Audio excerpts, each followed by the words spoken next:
Olá pessoal, a paz do Senhor a todos. Eu sou o apóstolo Souza, estou aqui trazendo mais uma lição.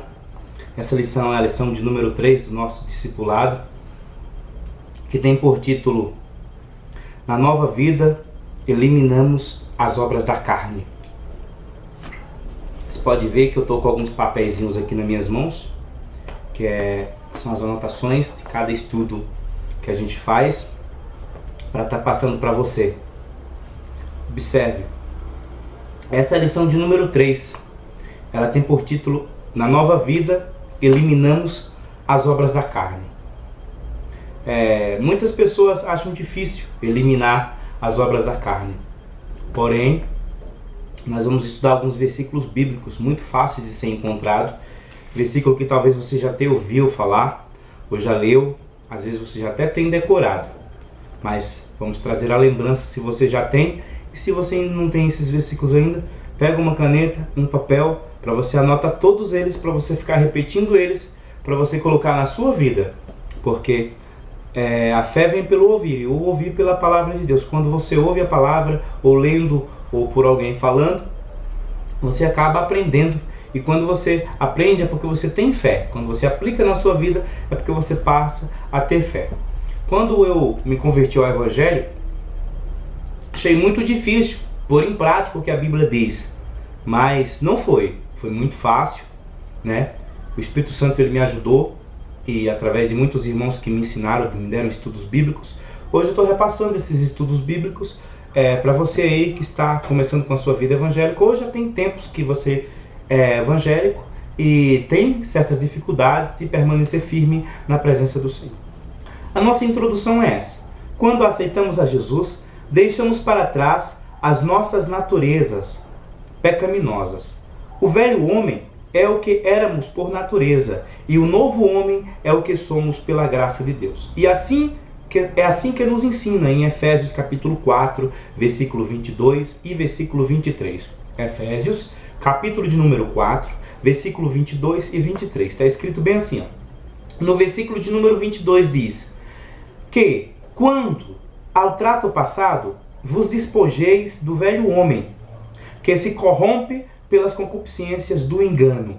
E no versículo de número 23 está escrito: e vos renoveis no espírito da vossa mente. Entendeu? Espírito da vossa mente. Eu gostaria de frisar para você que esses estudos bíblicos, eu estou postando ele no YouTube, mas eu dou esses estudos nos domingos às 8 horas da manhã na Igreja Missionária. Por enquanto nós estamos na Rua Gervásio Leite Rebelo 1288. Já estamos preparando um novo endereço, que é um salão maior, por causa da quantidade de pessoas que está frequentando a igreja, o templo, na reunião da noite. Não está dando conta de suportar tantas pessoas. Então nós já estamos com um salão maior, na mesma rua, pertinho do mesmo salão. Em breve eu estarei divulgando o número aqui do endereço para vocês. É na mesma rua, Rua Gervásio Leite Rebelo. Por enquanto nós estamos no 1288, mas em breve nós vamos mudar de número, apenas de número. Quais são as obras da carne? As obras da carne, irmãos, é essa. O que é a obra da carne? É a natureza pecaminosa com seus desejos corruptos. Essa natureza carnal precisa ser mortificada numa guerra espiritual contínua que o crente trava através do poder do Espírito Santo. Nós temos uma guerra dentro de nós. Através do poder do Espírito Santo, nós temos autoridade de vencer esta guerra. Quais são essas obras? O que é as obras você já sabe, eu vou repetir de novo. As obras da carne é a natureza pecaminosa com seus desejos corruptos. Essa natureza carnal precisa ser mortificada numa guerra espiritual contínua que o crente trava através do poder do Espírito Santo. Quais são essas obras?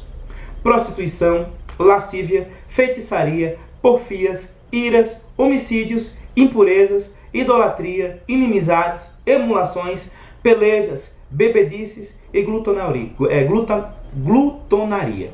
Vamos ler Gálatas capítulo número 5, versículo 19 a 21. Se você ler Gálatas do 5 ao 19 ao 21, você vai encontrar as obras da carne. Essas são as obras da carne. Na próxima lição, que é a lição de número 4, nós vamos falar sobre os frutos do Espírito Santo, que é o contrário dessa lição de hoje. Essa lição de hoje parece estar exortando, mas na próxima vai parecer estar consolando, porque uma fala sobre as obras da carne, que é essa. A próxima vai falar sobre os frutos do Espírito. Definindo as obras da carne. Vamos definir as obras da carne. Vamos definir a prostituição. A prostituição é uma imoralidade sexual de todas as formas. Filmes e fotografias pornográficas, maus pensamentos, todo tipo de coisa que você pensa entre tudo que é pornográfico. Isso é prostituição. E também você prostituir com pessoas, corpo a corpo também é prostituição. Você sabe do que eu estou falando. No versículo 28 do livro de Mateus, no capítulo 5, nós encontramos, eu vou repetir, capítulo 5, 28. Capítulo 5, versículo de número 28 do Evangelho segundo escreveu o evangelista Mateus. Diz bem assim: eu, porém, vos digo que qualquer que atentar numa mulher para a cobiçar, já em seu coração cometeu adultério com ela. Serve, tá? Isso é prostituição. Impureza. O que são impureza, apóstolo? Impureza são atos pecaminosos. Inclui todos os vícios, como jogos de azar, drogas, cigarros, linguajar torto. Tito, capítulo 2, versículos 7 e 8, diz, no versículo 7, em tudo te dá, por exemplo, e em tudo te dá, por exemplo, de boas obras. Na doutrina mostra incorrupção, gravidade e sinceridade. Versículo 8 diz, linguagem sã e irrepreensível, para que o adversário se envergonhe, não tendo nenhum mal que dizer de nós. Eu vou repetir, porque eu tenho dificuldades de falar. Linguagem sã e irrepreensível, para que o adversário se envergonhe, não tendo nenhum mal que dizer de nós. Tá bom? Esse é o versículo de número 8. Lascívia. Lascívia, irmã, é sensualidade. É a pessoa seguir os seus próprios desejos e a ponto de perder a vergonha e a decência. Idolatria, você sabe o que é? Adoração de ídolos, imagens, pessoas, objetos ou roupas, ou um fã, ou uma coisa assim. Isso é a idolatria. A Bíblia diz a respeito dos ídolos ou imagens. Diz muito sério a respeito disso. Vou frisar bem esta área. Esta é uma área pouco pregada no meio das igrejas evangélicas, né? Ainda mais de procedência missionária ou de procedência pentecostal, né? Ou neopentecostal. Estão pregando muito pouco sobre a idolatria. E a idolatria, de Gênesis a Apocalipse, ela é rejeitada, tá, irmãos? Você que é de outro ministério, você que é de uma denominação que adora ídolos, é bom você ler a Bíblia nesses versículos que eu vou estar te passando aqui agora. É bom você prestar atenção e ler nesses versículos para você ver que idolatria é errado. O que é que diz a Bíblia diz sobre idolatria? Vamos ler no livro de Levítico, capítulo de número 19, versículo de número 4. Diz bem assim, ó, não vos virareis para os ídolos, nem vos fareis deuses de fundição. Eu sou o Senhor vosso Deus. Você não pode se virar, quer dizer, se prostrar diante de ídolos, e você também não pode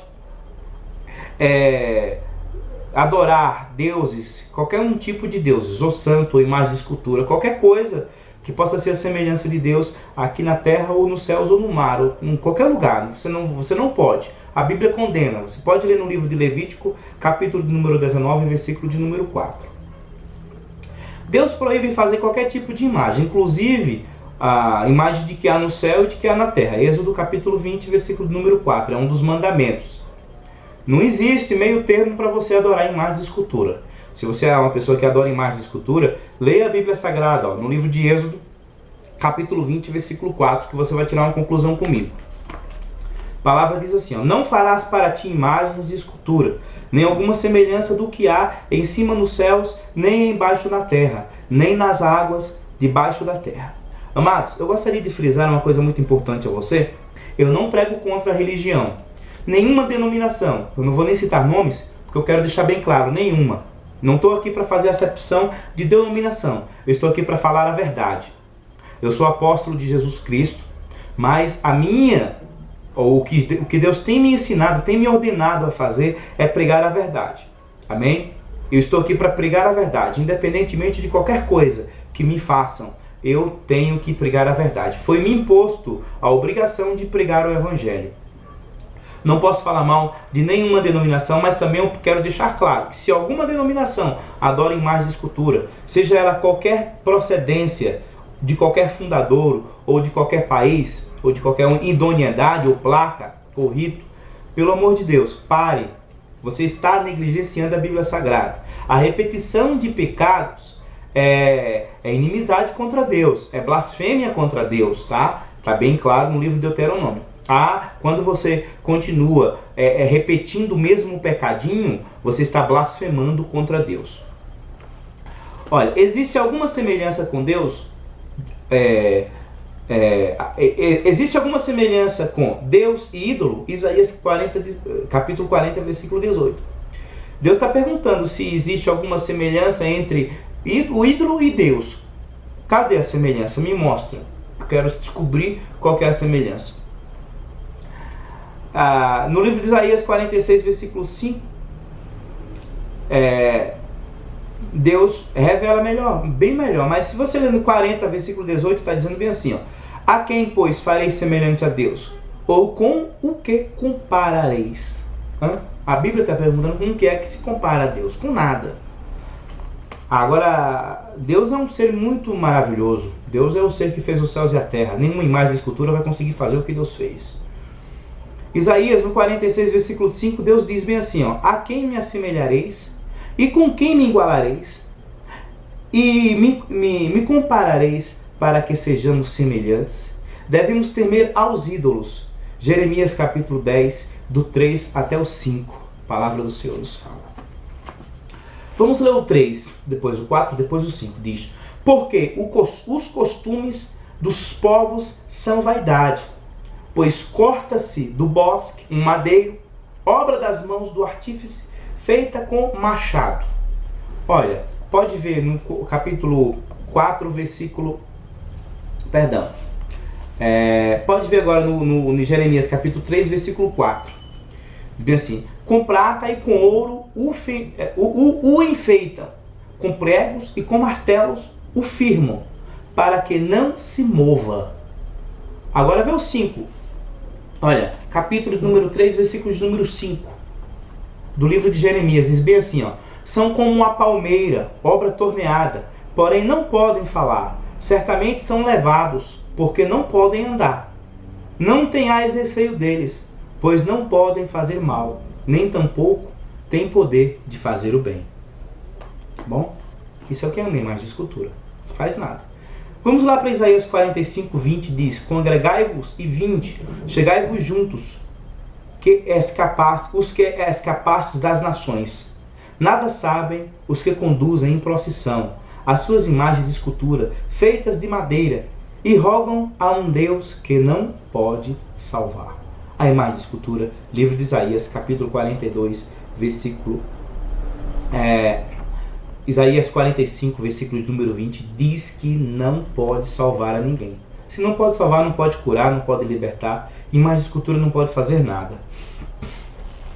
42, 17, diz bem assim, ó: tornarão atrás e confundir-se-ão de vergonha os que confiam em imagens de escultura e dizem às imagens de fundição: vós sois nossos deuses.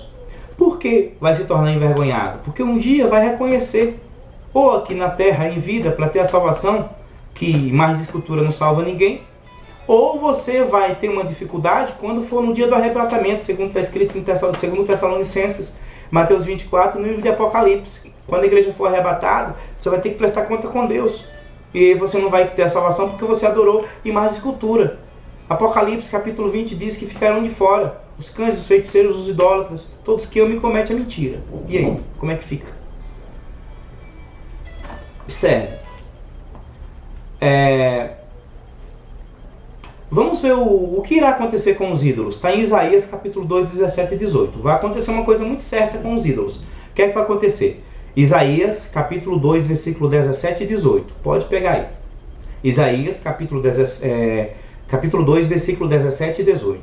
A Bíblia diz no versículo 17: e a arrogância do homem será humilhada, e a sua altivez se abaterá. E só o Senhor será exaltado naquele dia. O versículo 18 diz: e todos os ídolos desaparecerão totalmente. Isaías está falando do dia do arrebatamento. Vamos procurar um ídolo para se prostrar diante dele. Cadê o ídolo? A Bíblia diz que vão desaparecer. Eu não sei se é num sentido físico ou se é no sentido espiritual. Se é a fé do povo que vai acabar nas imagens de escultura, pode ser, ou se vai ser que todas fisicamente vão se desaparecer. Vamos definir feitiçaria. Feitiçaria é magia negra, espiritismo, adoração de demônios. Apocalipse 22, 14 e 15 diz: bem-aventurado aqueles que guardam seus mandamentos, para que tenham direito à árvore da vida e possam entrar na cidade pelas portas. Ficarão de fora os cães, os feiticeiros e os que se prostituem, e os homicidas e os idólatras, e qualquer que ama e comete a mentira. Bom, são esses. Capítulo número 22, versículo 14 e 15. Agora há pouco eu citei esse versículo, né? Capítulo 22, versículo 14 e 15. Ficarão de fora qualquer ama e comete a mentira, idólatras, feiticeiros, cães, homicidas, né? Todos esses ficarão de fora. Prostitutos, por exemplo. Inimizades. As inimizades, irmãos, são as intenções e ações hostis. Antipatia, tipo de coisa tipo assim. Efésios 2,16 nos diz, pode anotar, Efésios capítulo 2, versículo 16, nos revela: e pela cruz reconciliar ambos com Deus e em um corpo, matando com ele as inimizades. Você que tem inimizades, é hora de começar a pedir perdão. Você tem que pedir um novo coração a Deus, coração repleto, voltado à adoração, coração livre de engano, livre de qualquer tipo de problema que venha te afastar do Senhor. Porfias é brigas, oposições, contendas. 1 Coríntios capítulo 3, versículo 3, Paulo enfatizou muito bem isso. Está escrito bem assim, ó: porque ainda sois carnais, pois havendo entre vós invejas, contenda e dissensões, não sois porventura carnais, e não andeis segundo os homens? Está escrito. Emulações, competições, concorrências, disputas. Emulações é tipo que? Competições, concorrências, disputas. Iras é fúria explosiva, que irrompe através das palavras e ações violentas. Pelejas são combate, cobiças de poder, tipo de coisa assim. Dissensões é divergência de opiniões e divergências. Tudo isso são dissensões. Heresias é a doutrina contrária ao que foi difundida pela igreja em matéria de fé. Invejas são antipatia contra outra pessoa que possui algo que não temos e queremos. Desejo violento de possuir o bem alheio. Homicídios é morte de uma pessoa praticada por outra. Esse é homicídio. Jesus condena o homicídio. Bebedices, andar bebendo bebida alcoólatra, se embriagar. Isso não é bom para o homem de Deus. O homem de Deus tem que andar cheio do Espírito Santo. Glutonaria, ato de comer demais a ponto de você perder o controle e se dar mal, ter problemas de digestão. Tem muitos crentes que comem tanto que passam mal, e não é bom para o homem. O ímpio faz lá do jeito que ele quer. Para ele não é pecado, mas para Deus é pecado. Deus ele ama o pecador, mas o pecado que o pecador comete é abominado por Deus. E a glutonaria, comer demais, é pecado. Hoje eu comi, todos os dias eu como, mas eu como aquilo que me sustenta. A quantidade que eu aguento, o médio, não é nem o máximo e nem o mínimo. Quantidade mais ou menos. Entendeu? Até porque se eu comer muito, eu tenho tendência de engordar e eu vou ficar daquele jeito, né? Mas eu como pouco. Por quê? Porque eu tenho certeza que aquela comida vai me sustentar. Eu comer demais só vai me prejudicar. Faça você assim, você também. E não esqueça de praticar um exercício físico. Além de todas as obras da carne, temos ainda outra característica do homem velho. Irmãos, essa é dura. A mentira. Mentira é complicada. A Bíblia diz em João 8,44 que o diabo é o pai da mentira. No versículo 44 do capítulo 8 do livro de João, está escrito assim: vós tendes por pai o diabo, e quereis satisfazer os desejos de vosso pai. Ele foi homicida desde o princípio, e não se firmou na verdade. Não há verdade nele. Quando ele prefere mentir, fala do que lhe é próprio, porque é mentiroso e é o pai da mentira. Resolvido. O mentiroso é filho do diabo. Isso porque filho do sentido bíblico é alguém que representa o aspecto de seu pai. Esse é o sentido bíblico para a palavra filho. Alguém que representa o aspecto de seu pai. Todo aquele que é mentiroso, ele representa o aspecto de seu pai, que é o diabo, porque começou mentindo para Adão e Eva no paraíso. E também, antes disso, já tinha mentido para 33% dos anjos, né? A terça parte dos anjos dos céus, ele já tinha mentido, já tinha aprontado. Foi isso que Jesus disse para os fariseus no verso 39 do mesmo capítulo. Olha o que foi que está escrito. Olha o que está escrito no verso 39 do capítulo número 8. Diz: responderam e disseram-lhe: nosso pai é Abraão. Jesus disse-lhes: se fosseis filhos de Abraão, faríeis as obras de Abraão. O mentiroso, irmão, será jogado no lago ardente de fogo. Será jogado no lago ardente de fogo. Apocalipse 21, versículo 8. Mas quanto aos tímidos, aos incrédulos e aos abomináveis e aos homicidas e aos fornicadores, aos feiticeiros e aos idólatras e a todos os que cometem e a todos os mentirosos, e a sua parte será no lago que arde com fogo e enxofre, o que é a segunda morte. Isto é que é mentira. Quando é que nos tornamos mentirosos? Quando omitimos a verdade. Efésios 4, 25. Quando você omite, quando você nega a verdade, você é um mentiroso. Por isso, deixai a mentira e fale a verdade, cada um com o seu próximo, porque somos membros uns dos outros. Quando dizemos, amamos a Deus, mas aborrecemos o nosso irmão, somos mentirosos. 1 João capítulo 4, versículo 20. Não é o Evangelho de João, é 1 João, lá perto de Apocalipse. 1 João capítulo 2, versículo 4, diz bem assim: aquele que diz, eu conheço, e não guarda os seus mandamentos, é mentiroso, e nele não está a verdade. Amados, vamos ver aqui. Devemos ter cuidado com a mentira, porque uma pessoa mentirosa ainda não nasceu de novo. Ela está sob a influência de Satanás, tendo-o como seu pai espiritual.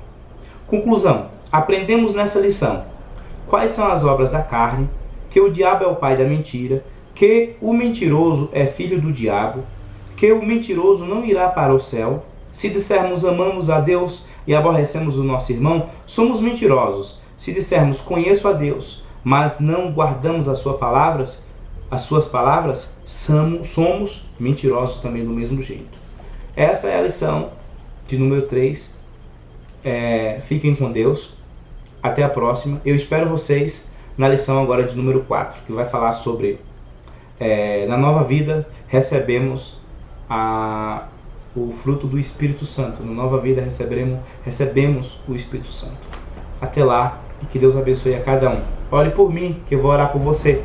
Deixe o seu pedido de oração no comentário desse vídeo, ou no Facebook, ou no Twitter, ou então mesmo no YouTube, ou no Google+, que eu estarei respondendo o seu pedido de oração em oração. Se você tiver alguma dúvida sobre essa lição, sobre qualquer um outro assunto que eu possa te ajudar, você pode mandar também um e-mail para mim, apóstolo josecarlosdesouza@gmail.com. Tudo junto, eu vou repetir, apóstolo josecarlosdesouza@gmail.com. Tudo junto. Amém? O Souza você tem que escrever com Z, não escreve com S. Apóstolo josecarlosdesouza com Z @gmail.com. Eu estou te aguardando. Você pode também visitar o meu blog, que tem essa lição também vai estar no meu blog. O meu blog é Apóstolo Souza, Igreja Missionária, tá bom? Pode clicar lá que você vai encontrar eu no Google, né, no meu blog, ou no Google+, ou no Facebook, ou no Twitter, ou pelo e-mail. Que Deus abençoe cada um. Até a próxima, em nome de Jesus.